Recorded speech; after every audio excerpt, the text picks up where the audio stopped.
What's the spread like in your suite? What's it like? Oh, What do you got there? I do just like we just do like normal stadium food. I'm not a fancy football guy, so we always have chili. We always have nachos. Got it. We always have some kind of a hot dog, brat, kraut, a chicken wing usually.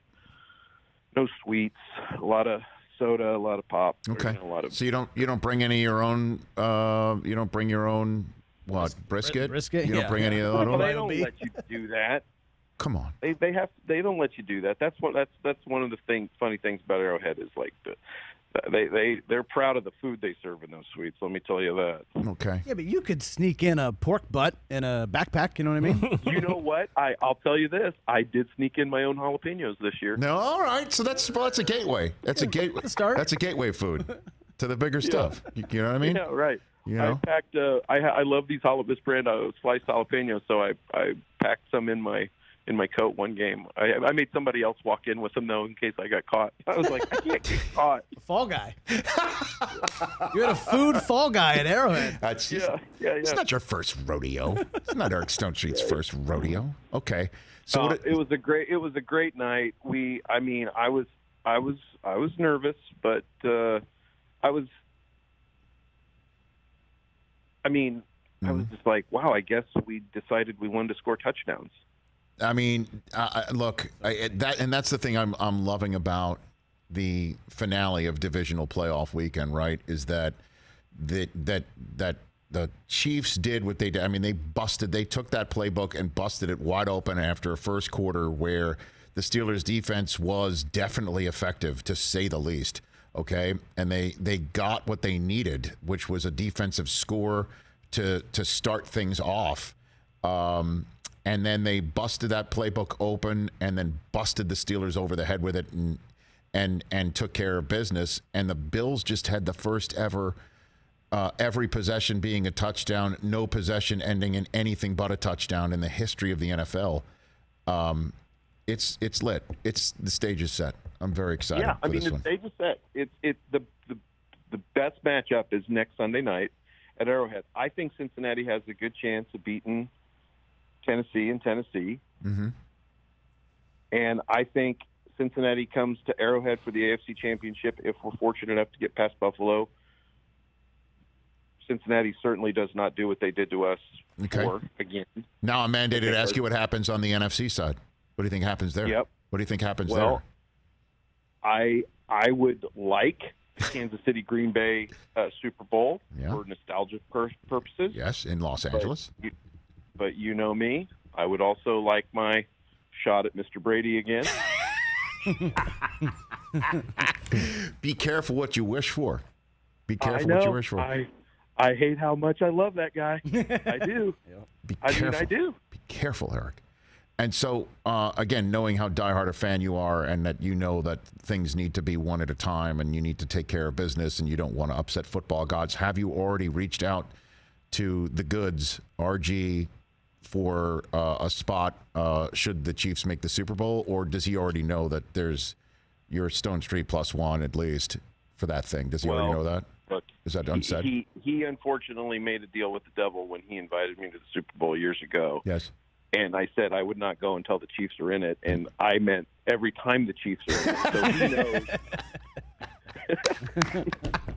You sure? Did you read the fine print? Did you read? You need to read the fine print.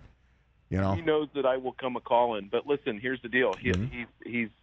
I learned pretty early on that AFC Championship game where I thought we were going to the Super Bowl, and Tom Brady took care of that. Yes. I was with Roger, and I was getting pretty emotional and excited, and he was the one that was like, "You need to win the game. Don't go there yet." Like he was so great. He was measured. he kept me down. So I don't contact him until it's time. He's seen a few games. He's seen a few games. All right, last one for you, since we brought him up before, and I adore him. How is Ed O'Neill doing? Did you talk to him? Oh my gosh, he's great. What do you got for me? He's great. What do you got for me? Anything? Anything good? Yeah. He texted me the other night, Eric, because I got him hooked on these steaks from Kansas City. Great little plug here. Veteran-owned business called Kansas City Cattle Company. Very good. Veteran-owned, veteran-operated. Great steaks, the best. I'll send you some, Rich. Okay. But I got Ed onto him. I gave him to him for Christmas last year. Mm-hmm. And this is so classic Ed O'Neill.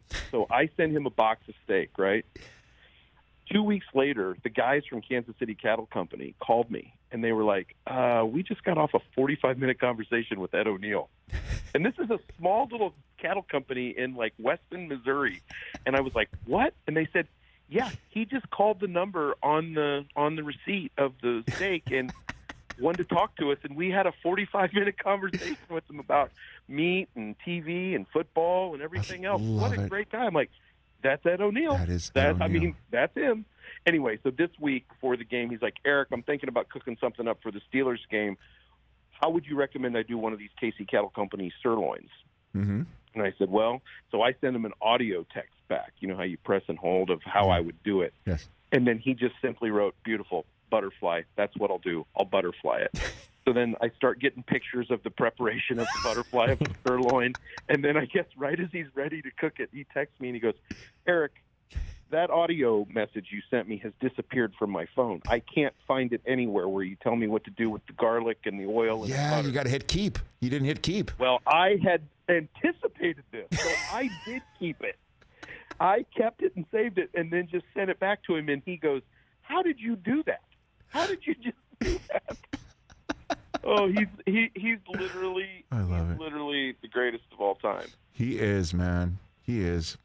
I would love to see. He was watching the game last night, eating a sirloin steak, and then he was going to make a sandwich out of the leftovers. And he's excited to come to Kansas City sometime. I wish I could get him here. I mean, I wish I could get him here to a game. He loves Patrick Mahomes. He's just so who doesn't? With the and I just love that he roots for the Steelers, even though Chuck Noll cut him in 1969. But I guess it started his stupendous career, so there's no hard feelings.